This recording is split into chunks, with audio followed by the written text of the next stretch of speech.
Chapter 31. Hiram was frightened.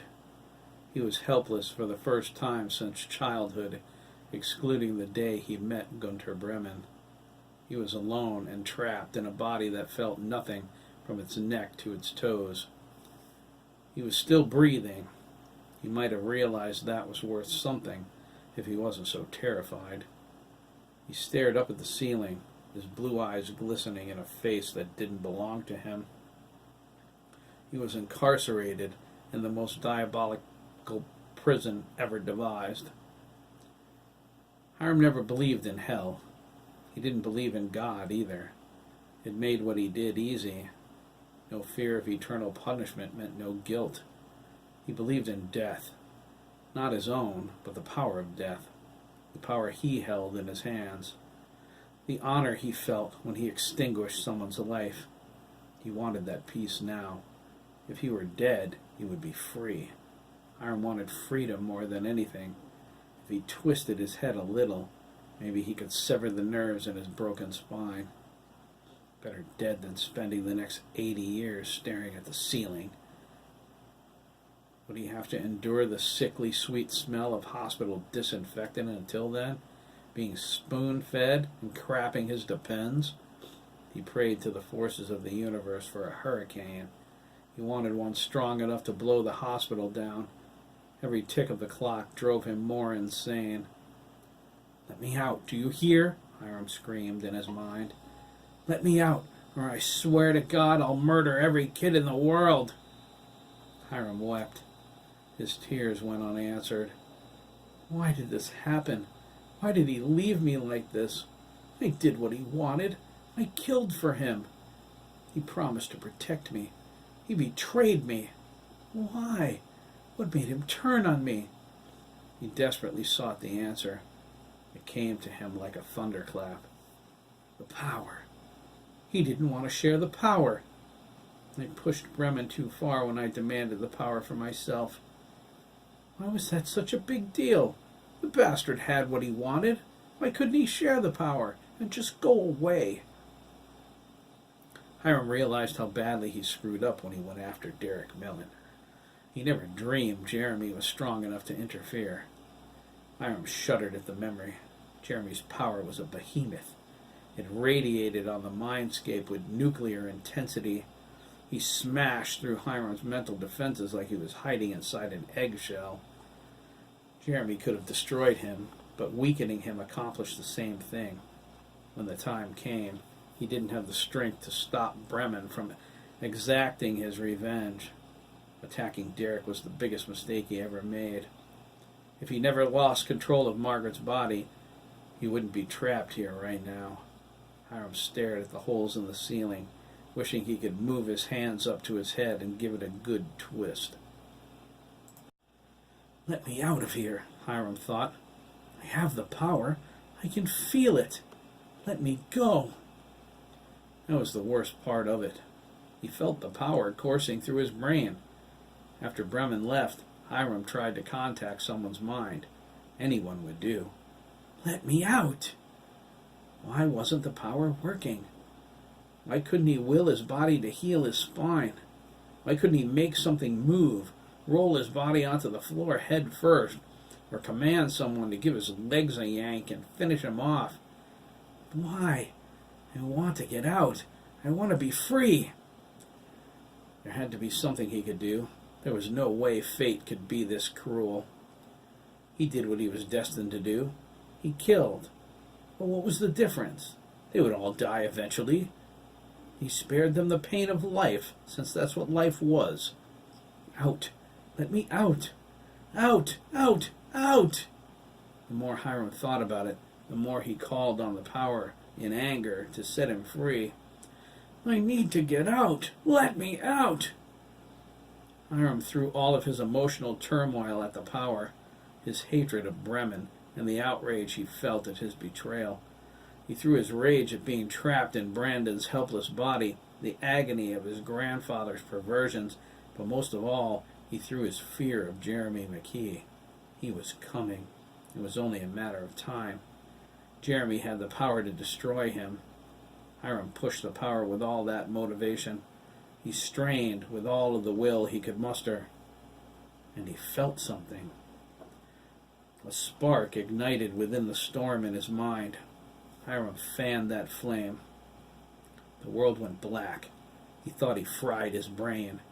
For a few seconds he was thankful until he opened his eyes. "Holy Jesus," Hiram cried. "What's happening? I'm flying?"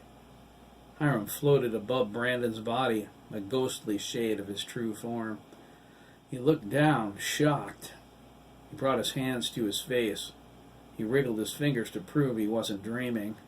He realized he was moving. Hiram let out a howl of joy as he flew around the room, twirling and rolling in the air. "I'm free," Hiram cried, laughing. "Holy Christ, I'm free!" Hiram flew over to Brandon and kissed his cheek. He noticed something odd when he did. There was a silver cord protruding from the center of Brandon's chest. He touched it gingerly and felt a shiver go down his spine. Hiram pulled back. He followed the silver cord until he saw where it led. It was attached to him, inside the middle of his ephemeral chest. No matter which way he turned, the silver cord remained in a straight line from Brandon's body. If he turned around, the cord came out of his back. If he turned sideways, it came from under his armpit.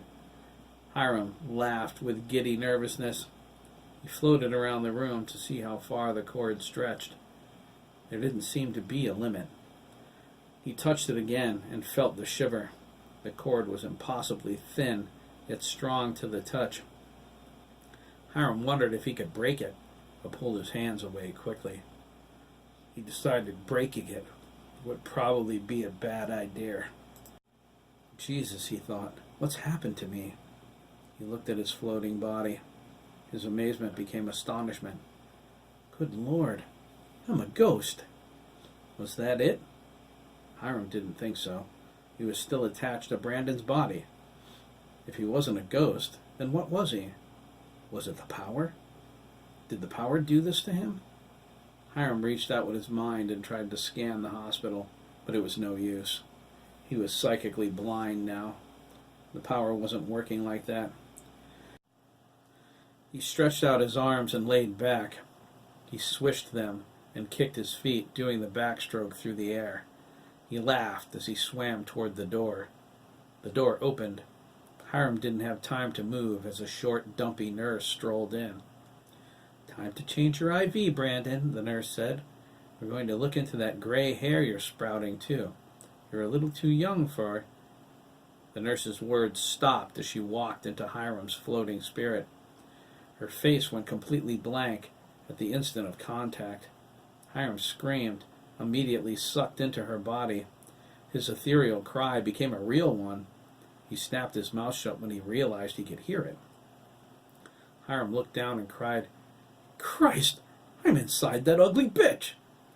The floor nurse ran into the room to see about the commotion. "Are you okay, Madge?" she asked, winded and frightened. She was at the other end of the wing when she heard Madge wail. "You screamed like the damned." Hiram tried to think quickly. There was a thought in his way, though. It was, "Please, tell me I'm not stuck inside this ugly bitch forever." He noticed the floor nurse staring at him. He glanced over at Brandon.